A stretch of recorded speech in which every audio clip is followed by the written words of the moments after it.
And joining me right now is David Martinez. David, thanks again for coming back on the show. Apologies about Friday, man. How have you been? Oh, fantastic, man. Had a pretty good weekend. How about yourself? Yeah, everything's good, man. It's nice and sunny now here in Perth. I mean, we had a couple of days of terrible weather and all that. But how's Oh, things man. over east? Yeah, good, man. Everything's all sunny over here. And I had some heavy rain not too long ago, but yeah, all clear now. And that's good to hear. Now, you, David, the reason why I wanted to get you on, man, is because you just came off perhaps an absolutely impressive win against Dimps Gillies, which I got to watch back again, which I watched back over the weekend again, was absolutely phenomenal. You've come a long way. So without further ado, man, how you feeling right now? Oh, fantastic, man. Like it was just it was a fight. It was one of those bucket list fights. Like Dimps Gillies is just a man you want to be in the cage with. He's a fun guy and he always brings the fight. So yeah, to be in there with him was fantastic. But to come away with the win is just even sweeter. I understood. And especially for you to end the drought of after just coming off a few hard losses, and there were some spectacular fights. So still, one thing I got to say about you is that you were very, very entertaining fighter to watch. And then I was looking back at your record, man. You had a point in your career where you went 15 straight fights undefeated, all the way from the amateurs all the way through to your pros. Let's just rewind the clocks back a little bit, man, so we can walk through the entire record. Like, how long have you actually been practicing martial arts for, from the time you started to the time you had your first amateur fight? So actually, like I had my first amateur fight about maybe almost a year before I even started training. Yeah, Wow. I just I watched that movie Never Back Down. I'm like, oh, this looks like a cool sport, and I want to give that a shot. And got myself an amateur fight with no training, brother. Yeah, went in the result was as you'd expect, got absolutely smashed. But just even from that moment, I'm like, this is freaking awesome. So eventually I found myself a gym, started training, and the rest took off from there. It's probably been about, I want to say 9.5 years now. Almost that maybe. Wait, all of that, like, just so repeat that again. You just watched the movie Never Back Down, and you're like, no, what, let's give this a go. And you went straight away into the cage without any like martial arts background at all. No, had none, man. Just went in there and got freaking flogged. And little did I know that I ran into who would go on to become the eternal welterweight champ. And not long after turning pro after fighting me. So yeah, I got a rough matchup right off the bat too. Oh, that's crazy, man, because based on your record now, was your first fight recorded against Tristan Murphy, correct? Yes, that's the one. Awesome. And then from there, you had a draw against Peter Jeffrey. And then after that, you fought Jacob McGoldrick, which was your third fight. And you actually won in the first round as well by rear naked choke. Walk me through that whole thing, man. Oh, so you mean the fight with Jacob? Yes. Yeah. Yes. Yeah. So that was an amateur cage fighting Australia. I don't know. I can't remember the name, but I remember they had some really cool medals, man. I had 3 octagons stacked on each other. I freaking love that medal. Yeah, so took that fight, got the win in the first round, and it was it's freaking awesome. It was like ever since I'd started, to feel the win for the first time. It's an amazing feeling for any fighter. Right? Now that was go. Sorry. Oh no, you continue. Sorry. As I said, that was the beginning of the 15 fight win streak, which is definitely an impressive record. Now, earlier on, I remember last Friday we briefly touched on your background and your training, and in your background, what is it? And you fight out of what is it? Ryan Dunstan's Ignite Martial Arts Academy. Throughout Yes. your whole career, have you always been with Dunstan? No, I started off in Bundaberg under Andrew Humphrey. So I believe I fought out there for about 5 years. I want to say it's 5 years. Yeah, so still go up there and train with those guys and freaking love them. And a lot of them still come support me in my fights. So yeah, always representing Bundaberg with pride, man. That's all good to hear. So, how did you come across Ryan Dunstan from Ignite Martial Arts then? Oh, so what happened, man, is I started coming down to Brisbane to check out some of the gyms down there, see if I could find a place to train out of. And I started training with the boys at Gamebred. And Ryan actually, well, he was on the Sunshine Coast. He'd come down and he'd do a session at Gamebred every Tuesday. Yeah, so that's how I met him first. Then one time when I was coming down, I didn't have anyone to stay with. The usual places I was staying, they either had other guests or other plans going on. So I sent a message to Ryan and said, "Hey man, I'm not coming down this week and got nowhere to stay." And he's like, "Bro, just come stay with me." And I'm like, "Okay." So went down, stayed with him, and just over time, we developed a good relationship and decided to train under him full time, and because he was a little closer to home, and we just had a good rapport. And long story short, I ended up moving in with the guy, and still here to this day. And yeah, things have been going great, man. That's good to hear. So, then after you started training with him, you started, what is it, incorporating some more, some more trainers, some more, supporters into your camp. Obviously, you have your Muay Thai coach, Ryan Doyle, and then also you have a boxing coach, Jimmo Rangies. Is that how I pronounce his name? Yeah. So, yes, yeah. Where down the line did those two guys sort of get incorporated into your camp?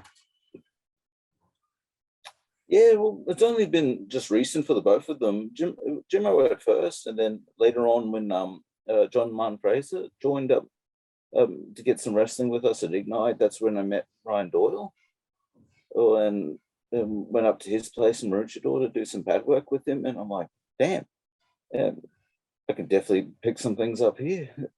And like you saw in the last fight, it really has worked out. Like both Jimmo and Doyle have been like putting a lot of work into me in developing my striking, but they've also like tried not to deviate from my wrestling base, trying to keep that in mind. So yeah, it's been really good, man. Awesome. And now those guys have sort of been part of your camp. I can definitely see that they've definitely been a massive asset for you, considering that most, quite a fair lot of your fights have actually been won by unanimous decision. Now, one thing I go back looking for your fights, it's a little bit hard to find footage these days. But one thing I can definitely say is that you've had a very, very solid striking background because of the amount coaches had, but you've also had a very solid chin as well. One thing that's really exciting about you is actually like the punishment you can take, man, is unbelievable. How did you discover you come across that you had like a pretty solid chin? It's not a discovery you want to make, man. but very fortunate that I do have a bit of a granite head. In fact, like a lot of times where there's an impact, like my sparring partners will either end up with hurt hands, or if we clash heads, they've always come off second best. Like for some, I have no idea what it is about, but I have a cinder block for a head, it appears. Which is a very fortunate thing to have for fighting, but again, not something you want to rely on or something you want to really find out that you have. Understood, man. So, so let's just rewind back the clocks a couple of bit. Now, you went pro in 2018 which was where you fought your first professional fight, which was Coastal Combat 4. against Peter Templar. Now, from the time you had your literally last amateur fight, which was literally 2 months prior, and then you had your first pro fight again. So then you had your first pro fight. Like, can you explain to me what was the situation between there? Because that is an extremely short period of time to go from one fight to the next. Yeah, well, first, man, shout out to Peter Templar again, and his first professional win on the weekend at XFC. Freaking awesome work, man. But yeah, back to your question, brother.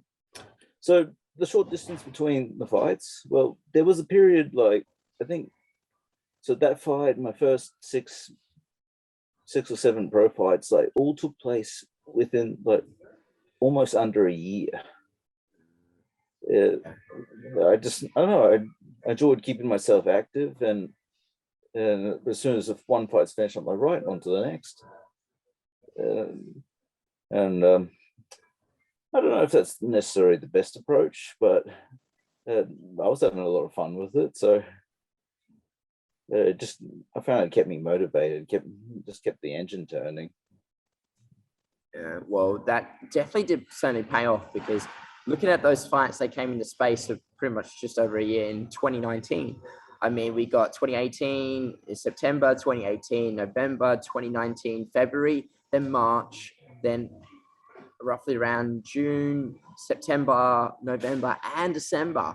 And then not even that, but then you fought again at the last two were literally within a month apart of each other, literally, which is again extraordinary. And it's because it's very, very rare, especially a space of time like in between fights, because the amount, when I talk to fighters, the amount of like training they got to go through, the amount of preparation they got to go through, all these people working together in their camp, and to be this active is definitely a very skill on its own. And now, obviously, we are at the end of, coming down to those last few months of 2021. And for someone who's very active, such as yourself, is there anything that you've got planned in these last few months that you're hoping to get onto? I know that you spoke, we spoke on Friday. You told me you were getting ready for something already. Is that correct? Yes, yeah, I'm aiming to be back on Eternal, man, in November 20th. Assuming, COVID stays away, I get a match up and everything holds together. But yeah, I'd like to be back in there again before the end of the year. That'd be nice. And after that, man, we'll see where the cards fall. Now, coming off your win against Dimps, what has been, this is sort of a two-part question, but what was the biggest lesson during that fight? And also, what is it that you're most likely trying to improve right now before your next fight? Oh, interesting. I would like to keep working on my striking, man. And in particular, I guess, yeah, I don't know what I'd take away as a lesson from the fight. I'd probably take away some lessons in the preparation, but I have to, sort of review the process and determine what those lessons would be. And so, coming up also based on your record, there was one fight that in particular that I was very interested to find out about, mainly because it was hard for me to find footage on. Obviously, when it comes to these interviews, I always like to go back, always like to review footage, break down some notes. There was one I couldn't quite find on, which was your, in 2019, at the end of 2019, you fought Blake Donnelly. Hopefully I pronounced that name correctly. Yes. I wanted to ask you about that fight in particular, because that was, according to the records, that was a loss via doctor stoppage. Can you just walk through the audience, like sort of what happened and up to that point? Yeah, so basically Donnelly just kept jabbing me in the face, and it caused a split above my eye. And the ref wasn't too happy about it. He kept I think he asked the doctor in twice to look at it, and he just kept looking at it. And I'm like, dude, I'm fine. Like, I can see it's not getting in my eye. But yeah, eventually he'd had enough, and called a stop to it, I think, at the end of the third round. And yeah, it is frustrating because when we went backstage, the doctor took a look at it, and he's like, you know what, I might not even need to put a stitch in this. And I'm like, well, you better, man. Like, you called a stop to it. Like, it's gonna need stitches if you're gonna stop the fight for it. And he's like, oh yeah, sure. So eventually he put one stitch in, and man, I woke up the next day and it was like the cut wasn't even there. They're like, it just healed already. And I'm like, damn. So yeah, it was a disappointing stoppage, man, but it is what it is. Well, that's a very humble way to put it. But what happened then? Did you ever try and protest the stoppage, or appeal the stoppage, or was there ever any plans to run the fight back? As far as appealing it, man, I don't think there was much we could do with it being in Melbourne. Like, Melbourne and New South Wales have very different approaches to things compared to the Queensland MMA scene. I think they have different governing bodies. I don't quite understand what goes on. That so as far as appealing was going, yeah, we weren't going to get far with that. As a rematch, yeah, yeah, I don't remember there ever being talks of any rematches. Not that I can remember, but I don't know. It's too long ago. I've since lost interest and moved on. Fair enough. So, was this by any chance be like if you were offered presented with the opportunity to run this fight back, would you? Oh, of course, man. Like, you'd always run. Um, uh, Happy to run any fight back, but yeah. At the moment, man, I've just got my eyes on other things, Mm-hmm. and And yeah, that's good. It's good to hear. And so now, also, you compete at, what is it? You compete at lightweight, and you've competed against multiple organizations. Now, one thing I got to ask is, has this always been the case for you? Have you apologies, but have you always been at lightweight, or have you ever experimented with different weight classes? yeah. Well, I think my first fight was at middleweight, which was yeah, probably wouldn't do that one again, man. And I had a couple at welterweight, but I realized I was significantly undersized. Like, when I fought Peter Jeffrey, I was like, man, I am tiny at this weight class. And I fought twice more at welterweight, but it was same day weigh-ins. So, it's basically lightweight without weighting. And then after that, moved down to lightweight. I've been down there for about 16 fights now. And yeah, I don't really see myself at any other weight class. Lightweight seems to be the good match. Mm-hmm. And what I was going to say was, what's the weight cut for you like then? It seems to be getting easier every time, man. Like, like, you eventually like streamline the process. You just pick up cool tips and tricks from people and try them out, and it's like, man, like, this makes it a whole lot easier. And diet gets better. We actually brought in a strength and conditioning and dietitian in Scott Hibwell from Muscle Hut, and mate, he made my life like so much easier when it came to weight cutting this time around. Like, I was like, damn, I wish I had him the whole time, man. Like, hey, that guy works wonders. And so, can you walk me through the process? Like, how did you come across Scott, and like, how? So, what did he have you doing? Like, just as an inquiry, I like to ask, because myself, I am specifically a strength coach. So, this is the sort of stuff I like Yep. to get intrigued about. So, please, if you could just go into a little bit of detail about how did you come across him, and like, what did he do for you? How it helped? Yeah, man. So a couple of fighters joined us at Ignite, and they knew him, and so I met him through them. And yeah, he just invited me out, and I'll run you through some test lifts. I'll give you a bit of a sample diet, and try it out. And I just liked what I was getting from him. Like, it felt like I was getting a bit stronger, and the body weight sort of was coming down a lot easier. And plus, like, when you get the nutritionist, it's like, oh man, they're gonna starve me. But you end up eating a lot more food and still losing weight. And it's just because they know how, they figure out how your body responds to things, and what you can and can't have. And yeah, it turns out you can eat like a king and still lose weight. My God damn. Yeah, but yeah, so that's basically what Scott's been doing for me. He's just been adding a little bit of strength to me, and keeping my body weight down. And yeah, I'm very happy for that.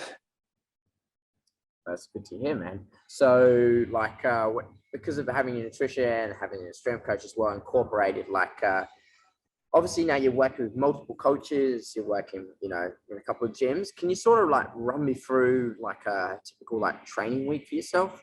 Like, what do you do each day? Oh, each day is always different, man. Like, and from week to week, it can change depending on who's available and who isn't that week. And I like being able to go to several different gyms, man, simply because there's just like there are times where other people just don't show up. Type thing. And when you have multiple gyms that you can go to, like, there's always someone. There's always someone available to train with, and I suppose you get a lot of different looks throughout the week-to-week basis instead of all the same guys. Like, because you got to realize that if you train with the same people over and over, you start to be a bit more efficient with them, and you start to do things according to their style. For instance, I used to do like most of my training with Ben Wall, and I absolutely love training with Ben, but then I found that my style was sort of becoming something, to deal with Ben. And then I go in and I'd have my fights, and none of these people fight like Ben. And yet I've spent the whole training camp developing a style to deal with Ben just because I train with him all the time. And yeah, problems.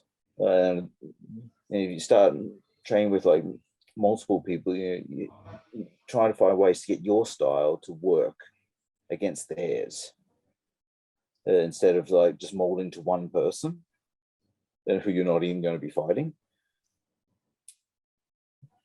Understood. So, when you run through that, like, and you again work with multiple styles and all that, what's obviously you're working with a few striking coaches. I was just hoping we could like get a little bit more into your grappling background as well. Like, what is more of your and how grappling has sort of like helped your style in a way? How grappling's helped me, man? Yeah. So like, what are you doing? Is it something you focus on in terms of like BJJ, or have you gone for more like a wrestling approach? Like, and is that how many and who's like helping you out with your grappling? Like, so we can get a little bit of insight into that.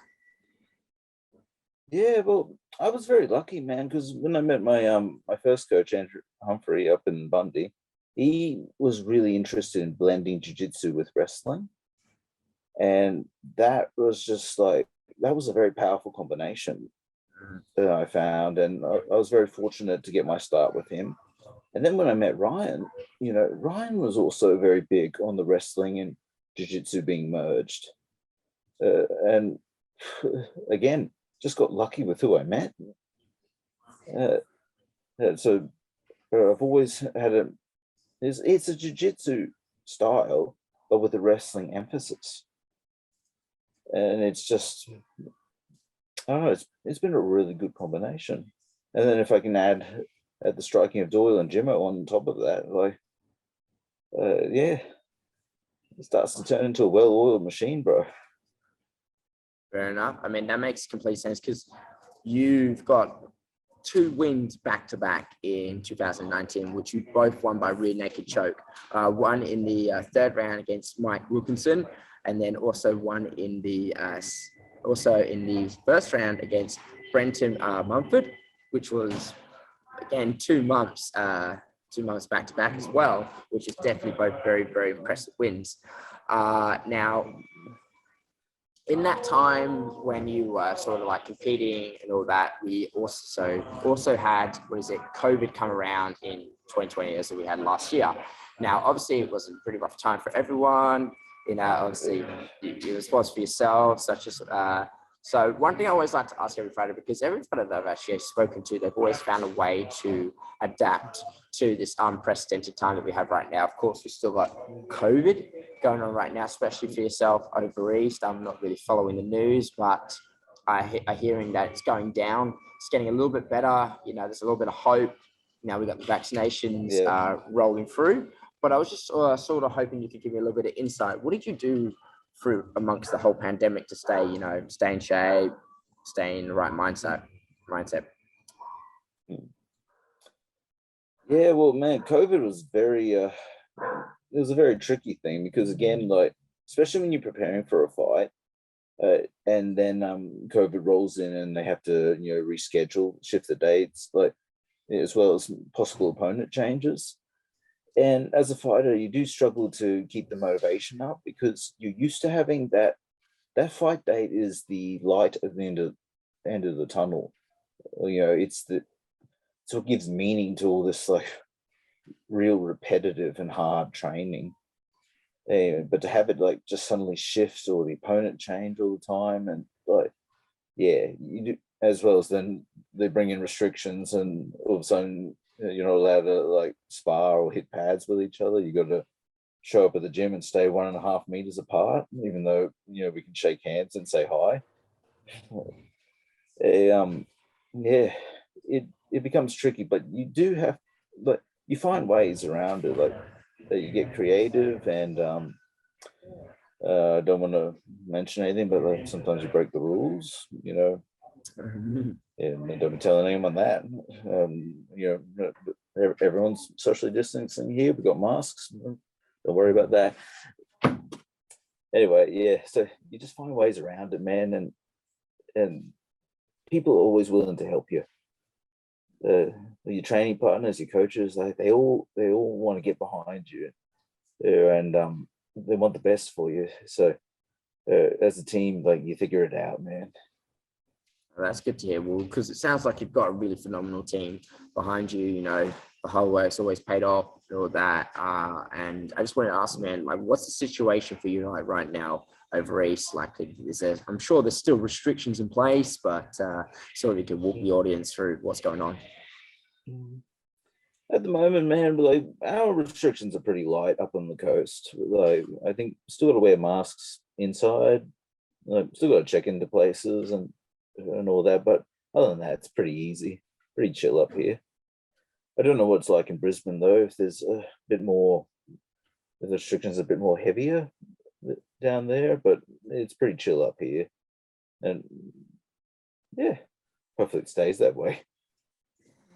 That's good to hear. I mean, it's definitely going down. There's definitely starting to be a little bit more hope around, especially over East and especially in like New South Wales, and where there's always like, we've got these protests going on. There's even protests going on here in Perth, which I think we need to understand we're a little bit more lucky than over East, because considering we haven't had a lockdown for quite some time, but even when it was like a snap lockdown, it was for a few days, not like it is over East where they've been in lockdown for over 6 weeks. So I can understand that people get a little bit frustrated, a little bit agitated. Yep. Even that way to say, like, you seem like you've adapted to it very, very well. And that usually is a very important skill to have, especially when it comes to these unprecedented times. And now, during that time, also, we had also this year, one thing that's been an issue for you is that it's been pretty hard for you to find a fight, considering that you had two cancelled bouts this year. Can you sort of walk me through why these bouts were like cancelled? Was it due to COVID or was it due to other reasons? So the first one would have been with Aiden Aguilera at Coastal, and that was unfortunately due to a rib injury, man, and nothing COVID related there.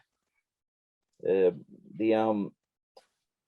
others were all COVID, man. Like I look at Tapology, I think there's like 4 cancelled bouts. I'm like, oh, jeez. That's And yeah,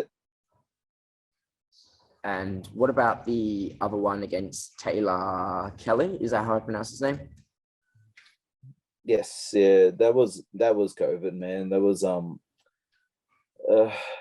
we had the lockdowns in Queensland suddenly show up, and but so at first they moved the show back about 3 weeks, and they're like, all right, we'll keep that going. But then the lockdowns happened in Sydney and in Melbourne, and a lot of the fighters on the card were from there. So they're like, well, we can't get these fighters, so we're going to have to cancel, which was unfortunate because I've since taken the approach that, right, I'm going to fight for Queensland shows and I'm going to get Queensland opponents. And that minimizes the chance of COVID wrecking it. And unfortunately, that did not work out for me because the rest of the card was made of New South Wales and Melbourne fighters. And so COVID still got us, man. Okay. And has there been any talks to reschedule these bouts at all, or is it still up in the air?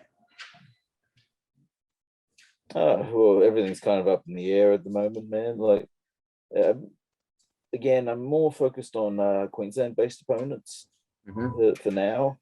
Once the COVID situation is under control, then I'll start looking at New South Wales, Victoria. But until they get that stuff under control, it's not worth it. Like these lockdowns are just going to keep springing up, and everything's going to get cancelled. Or have to find another opponent anyway. So I'm like, yeah, no, stick with Queensland for the next couple months, man, and hopefully the situation clears up. That's good to hear, man. I mean, fingers crossed for you. Hopefully something comes up soon. I'm pretty sure the whole MMA scene really wants to just get back into it, especially over East. So we want all the crowds back. I mean, there's been talk. Hopefully this whole thing dies down. Hopefully people comply. If you want to get the vaccine, you can get the vaccine. If you don't want to get the vaccine, well, let's see. We'll just see what happens. I mean, I'm not a politician, but based on the results which we're getting, especially over East in New South Wales, it seems like they're heading in the right direction. The next thing I just wanted to bring up just before we finish off the podcast, I mean, we've listed a lot of names. You've listed a lot of names throughout this whole episode. Now, it's the last few minutes. I always like to just ask guests, is there anyone else who we haven't mentioned that you would like to thank, or any shout outs you want to give, especially to any sponsors? Oh man, first of all, Author Supply Co, man, freaking love their stuff, man. Love to train in it. It's fantastic. So big shout out to those guys. I want to shout out to the Angry Baker, man. Always giving me the good meat pies and sausage rolls, and all the baked goods, man, that I can finally have now that my fight's over. And I'll give a quick shout out to my boy Connor Birch, man. Freaking get a massive win over the weekend on XFC. Yeah, he's one of my main sparring partners too. Freaking, it's nice to see him dust up someone else for a change, not me.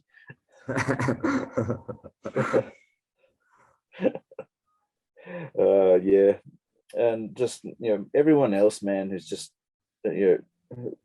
there's way too many people to thank, man. I have so many people supporting me, like the guys at Ignite, Gamebred, and dudes up at Hellraiser, guys at Tribal. I got way too many people supporting me, man. It's just fantastic. I'm a very blessed dude, man.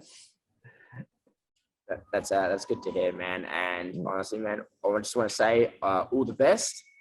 Hopefully, COVID clears up for you. And if you ever get a chance to travel over into Perth, hopefully we can do this with a podcast one-on-one, especially with my co-host Jack. And hopefully you can get a fight scheduled sometime soon to finish off the year. Honestly, yes, man, all the best. And thank you very much for your time. Thank you, my man. Pleasure, brother. Thank you for having me on. Anytime, man. You take care, all right? You too, brother.